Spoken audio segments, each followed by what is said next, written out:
Think your daily routine needs improvement? Medieval folks had it worse. Their normal, everyday habits were silently killing them in ways they never understood. What seemed like ordinary life was actually a deadly game of chance. Let's uncover the hidden dangers of simply existing in medieval times.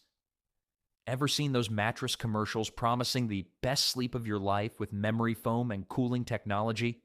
Well, medieval folks were getting the worst sleep of their lives instead, and sometimes their last. For the average person in medieval times, a bed meant a pile of straw stuffed inside a rough cloth sack. These straw-filled pallets, called rushes, weren't just uncomfortable, they were downright deadly. Unlike today, where we might change our sheets weekly, medieval peasants kept the same straw bedding for months or even years. The result? A breeding paradise for unwelcome roommates. Fleas, lice, bedbugs, and even rats would make themselves at home in this warm, rarely disturbed environment. One particular flea, the rat flea, became infamous as the primary carrier of bubonic plague bacteria. Talk about nightmare roommates that literally eat you alive while you sleep. The Black Death wiped out nearly one-third of Europe's population in the 14th century, and many victims caught it while simply trying to get some rest. Even if you escape the plague, these pest-filled beds caused plenty of other problems. Body lice spread typhus, another deadly disease with fever and rashes. Bedbugs caused itchy welts and sleep deprivation. The wealthy weren't completely safe either. While nobles did have proper mattresses stuffed with wool, feathers, or horsehair, they still weren't washing their bedding regularly. A medieval noble might sleep on the same sheets for months, creating a similar paradise for parasites, just with a slightly softer landing. Money could buy you a better mattress, but not better hygiene habits. The most bizarre part? Many people believed that changing clothes too often or washing too frequently was bad for your health. This meant that not only were they sleeping in filthy beds, but they were climbing into those beds already covered in dirt and grime. Their idea of beauty sleep was 8 hours of quality time with plague-carrying insects. And this was just one of many deadly daily habits for medieval folks. Their relationship with cleanliness would prove just as dangerous. Bathing wasn't completely absent in medieval times. Public bathhouses existed throughout Europe, especially in urban areas. These facilities varied from basic wooden tubs to grand bath halls where dozens of people washed simultaneously. At first glance, this seems like a positive step for hygiene. Wrong. These bathhouses were essentially bacterial nightclubs where germs mingled freely. The fundamental issue was water reuse. Medieval bathhouses typically served multiple customers with the same bath water. Water required significant effort to collect and heat in large quantities, so replacing it between bathers was deemed excessively wasteful. Picture dozens of people using identical bath water in succession. Each person deposited skin cells, dirt, and whatever ailments they carried into the communal soup. Medieval bathing was less about getting clean and more about participating in a human tea brew. Diseases flourished under these conditions. Skin infections spread easily in the warm, moist environment. More dangerous illnesses, including dysentery and various forms of hepatitis, found ideal transmission routes in these shared waters. The health risks became so evident that during disease outbreaks, authorities often ordered bathhouses closed. By the 16th century, many European cities had permanently shuttered public bathing facilities due to their clear connection with spreading sickness. Adding to the problem, numerous bathhouses functioned secondarily as places of prostitution. This association introduced sexually transmitted diseases to the already concerning health issues these establishments fostered. Medieval bathhouse proprietors pioneered the questionable business concept of get clean while getting dirty, a service package thankfully absent from modern spas. The greatest irony? Patrons genuinely believed these visits improved their health. Medical theories of the time suggested that opening pores through hot water balanced the body's internal systems. Little did they realize those open pores created perfect doorways for the microbes floating beside them. The reputation of bathhouses deteriorated so badly that many began to view water contact itself with suspicion. This fear would spawn another deadly habit that lingered for centuries. Today we enjoy self-care Sundays with fancy bath bombs and nice-smelling oils. In medieval times, staying away from water was seen as the best way to stay healthy. The medieval cleanup rule was simple: dry is healthy. It's like thinking the best way to avoid getting hurt in sports is to never play any games at all. Their life rule was stay dry or die. How far did they take this? Old records show rich people who went many years without washing their whole body. Some royal people only bathed 2 or 3 times in their entire life. These folks were water-saving champions. They'd be great to live with during a water shortage, but awful roommates the rest of the time. Instead of full baths, medieval people did quick wipe-downs. They would wash hands and faces sometimes, but avoided putting their whole body in water. Even these small washings were done carefully, often using flower-scented water or vinegar, which they thought would keep disease away. The health problems were easy to guess. Dirty skin became a perfect home for germs. Cuts and scrapes often turned into serious infections. Itchy fungi grew where skin rubbed against skin. Bugs like lice and fleas made permanent homes in unwashed hair and clothes. The smell in medieval times was so normal that nobody wrote about it much. Picture walking into a crowded medieval room where hundreds of unwashed bodies gathered. Your nose would tell you everything about the place before your eyes could. This fear of water lasted into the 18th century across Europe. Since washing was thought to be harmful, medieval people needed other ways to stay healthy, which often led to treatments far deadlier than dirty skin. Feeling under the weather? Here, drink this toxic metal. That should fix everything. Medieval medicine had some truly bizarre treatments, but few were as deadly as using mercury to cure diseases. This silvery liquid metal was considered one of the most valuable medicines available, prescribed for everything from skin rashes to deadly infections. Medieval doctors basically thought this shiny stuff kills everything it touches, so it must kill diseases too. Flawless medical logic. How did people take mercury? In every way possible. Some patients drank it mixed with water or wine. Others had it rubbed directly into their skin or open wounds. Some even breathed in mercury vapors as a treatment for lung problems. One popular mercury medicine was called blue mass, small pills containing mercury mixed with licorice, honey, sugar, and rose water. These pills were taken for all sorts of problems, from constipation to depression. The treatment often worked because it made people so sick they forgot about their original complaint.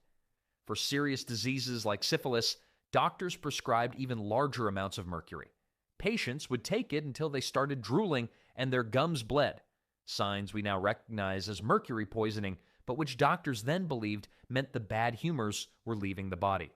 The cure was so brutal that a common saying developed: a night with Venus, a lifetime with Mercury, meaning one night with a prostitute could lead to a lifetime of mercury treatments for syphilis. The side effects were horrific. Mercury poisoning causes shaking hands, memory loss, mood swings, and kidney failure.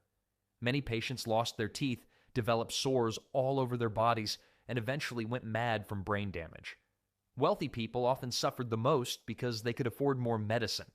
Many royal courts had their own mercury treatments that they took regularly as health tonics. The saddest part? Mercury continued to be used as medicine well into the 19th century, poisoning countless people who thought they were healing themselves. While mercury slowly poisoned people from the inside out, medieval folks had another unhealthy habit that affected them daily. When we smell bad today, we might use deodorant until we can shower. Medieval people had a different approach. They just piled on the nice smells and skipped cleaning altogether. Since bathing was feared, medieval folks needed other ways to handle their growing stink. Their answer was to cover bad smells with nicer ones using a whole system of smell-hiding tricks. Rich people carried small bags filled with sweet-smelling herbs and flowers called pomanders.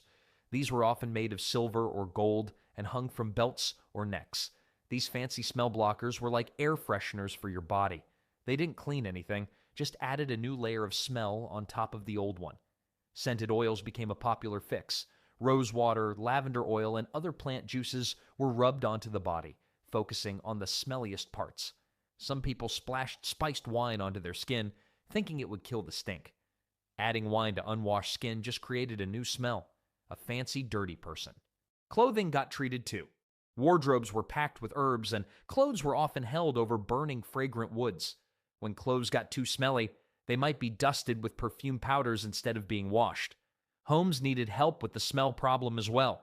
Floors were covered with herbs like mint and lavender. When guests visited, extra herbs would be scattered around to mask everyone's combined body odor. These methods failed to actually clean anything. The scents might fool the nose briefly, but did nothing to remove dirt or kill germs. Worse still, the oils trapped dirt against the skin, creating perfect spots for infections to grow. Medieval perfume wasn't about smelling good. It was about smelling different. Like mixing chocolate with garlic, you don't get rid of either smell, you just create a confusing new one. The oils and herbs were often mixed with animal fats to make them stick better. When these fats spoiled in warm weather, they created new, worse smells that needed even more perfume to cover. Just as medieval people thought they could mask body odor with scents, they applied similar logic to their food. We all know that friend who sniffs old leftovers and says, "It's probably fine." Medieval people took that attitude to a whole new level. Without refrigeration, keeping food fresh was nearly impossible. Meat would start to rot within hours, especially in warm weather. Modern folks would throw it away, but medieval people had another solution: cover it with spices and eat it anyway. Medieval cooking was less about flavor and more about hiding the taste of decay. It's like putting perfume on a garbage can instead of emptying it. The belief was that certain spices could purify spoiled meat. Pepper, cloves, cinnamon, and nutmeg weren't just tasty, they were seen as medical treatments that could make rotten food safe. This explains why medieval recipes call for huge amounts of spice. Historical records mention meat that was green, slimy, and smelly. Yet, with enough spices, it would still be served at dinner. Even the royal chef's special was often mystery meat surprise, the surprise being whether you'd survive eating it. What made this practice extra dangerous was that some of the worst foodborne illnesses don't change how food looks or tastes. The bacteria that cause botulism don't make meat smell bad or look different. For the poor who couldn't afford exotic spices, the situation was even worse.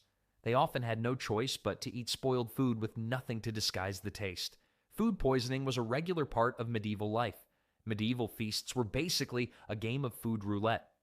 The prize for winning? Not spending the next day with your head in a bucket. The odds weren't great. Food poisoning caused countless deaths and constant illness. Many mysterious fevers recorded in medieval times were likely just food poisoning from bacteria like salmonella. While their spiced-up rotten food was busy attacking their stomachs, another silent poison was lurking in. Imagine sipping your favorite drink, not knowing it's slowly killing you. That's what medieval people did every single day. Lead was everywhere in medieval life. The wealthy drank from lead cups, stored wine in lead containers, and even used lead pipes to carry water. The Romans actually knew lead was dangerous, but that knowledge was lost over time, and medieval folks embraced lead with open arms. Why was lead so popular? It was cheap, easy to work with, and could be formed into almost any shape. Lead also has a sweet taste, which makes drinks seem tastier. Medieval nobles literally poisoned themselves because they thought it made their wine taste better. Talk about dying for good flavor. The wealthy weren't the only ones affected. Common people used lead-glazed pottery for cooking and storing food. When acidic foods like wine, vinegar, or tomatoes touched these surfaces, they absorbed the lead. What happens when you consume lead? The short answer, nothing good. Lead poisoning starts slowly. At first, you might feel tired or get headaches. Over time, it causes stomach pain, memory problems, and mood changes. With enough exposure, it leads to major organ damage, especially to the brain and nervous system. Medieval doctors had no clue why rich people often seemed to go mad as they aged. Must be all that fancy living. No, it was their fancy cups turning their brains to mush. The most frightening part? Lead poisoning was often passed to children before they were even born. Pregnant women with lead in their systems transferred it directly to their babies, causing birth defects, learning problems, and early death. One of the strangest effects of lead poisoning is gout, a painful swelling of the joints that was incredibly common among medieval nobility. It became known as the disease of kings because it affected the wealthy far more than the poor. Now we know why. Their fancy lead cups and plates. Lead wasn't just in the dinnerware, it was in the makeup noble women wore and the medicines people took. Some health tonics even contained lead on purpose. Medieval medicine sometimes had interesting side effects, like death. How much lead are we talking about? Tests on medieval skeletons show lead levels up to 50 times higher than what's considered safe today. Some historians think lead poisoning may have played a role in the decline of several royal families. While lead slowly poisoned the wealthy, the common people faced a different drinking danger that was both a solution and a problem. Medieval kids drank beer for breakfast. This isn't a joke, it was normal for everyone, including children, to drink beer at every meal, starting from a very young age. Why beer instead of water? One look at a medieval city would answer that question. Streets were filled with trash and human waste that washed into the water supply. Rivers and streams flowing through towns were basically open sewers. Anyone drinking from these sources risked serious illness or death. Beer offered a safer alternative because the brewing process killed many harmful germs. The water was boiled during brewing, and the alcohol helped prevent new bacteria from growing. For medieval people, this wasn't about getting drunk. It was about staying alive. A medieval tavern was less of a party spot and more of a survival center. The town brewer saved more lives than the town doctor, but medieval beer came with its own problems. The brewing process wasn't standardized or controlled. Each brewer had their own recipe, and safety testing didn't exist. Some batches contained harmful ingredients added by mistake. What kind of dangerous stuff ended up in medieval beer? The list is scary. Henbane and deadly nightshade sometimes got mixed with normal ingredients. Both are poisonous plants that can cause confusion, racing hearts, and even death. Other beers contained hemlock, which can stop your breathing. Medieval beer drinking was like playing liquid roulette. Every mug might keep you healthy or knock you out cold. No wonder they said prayers before meals. Even when brewers tried to follow good recipes, beer often got contaminated. Storage barrels grew mold, and wild yeasts could turn a batch sour or toxic. Without understanding how fermentation worked, brewers couldn't prevent these problems. How much beer did medieval people drink? The average adult consumes about 1 gallon per day. This beer was much weaker than modern versions, with less alcohol than today's beer. People weren't stumbling around drunk. They were just trying to avoid disease. For those who couldn't afford beer, the choices were grim. Milk wasn't safe unless it was very fresh. Water from wells was sometimes clean, but often dirty. Wine was too expensive for most people. Many poor folks had constant stomach problems from drinking whatever they could find. While medieval folks worried about finding safe drinks, many were equally concerned about looking good. Today, we worry about parabens in cosmetics. Medieval people slathered actual poison on their faces and called it beauty. The most popular makeup item was a white face powder made from lead. Women would mix lead with vinegar to create a paste called ceruse and spread it all over their faces, necks, and chests. This created the pale look that was considered beautiful, a sign that you were rich enough to stay indoors instead of working in the sun. Beauty routines were basically slow-motion suicide, applied daily until death, which conveniently came much sooner with regular use. The lead-based makeup did more than poison the wearer. It destroyed the skin over time, causing gray discoloration, scarring, and sores. This meant users needed to apply even thicker layers of the toxic paste to cover the damage caused by the toxic paste. Another dangerous beauty product was made from mercury. It was used to treat skin problems like acne and to remove freckles. The mercury would indeed make the skin issues disappear, along with eventually your hair, teeth, and mental stability. For bright red lips and cheeks, women used vermilion, which contains mercury sulfide. Cinnabar, a red mineral containing mercury, was ground into fine powder to create vivid red colorants. The more expensive the makeup, the more dangerous it often was. Some beauty treatments used arsenic to create an even paler complexion. Women would actually eat small amounts of arsenic or apply it directly to the skin. Medieval makeup counters would need hazard symbols and safety goggles by today's standards.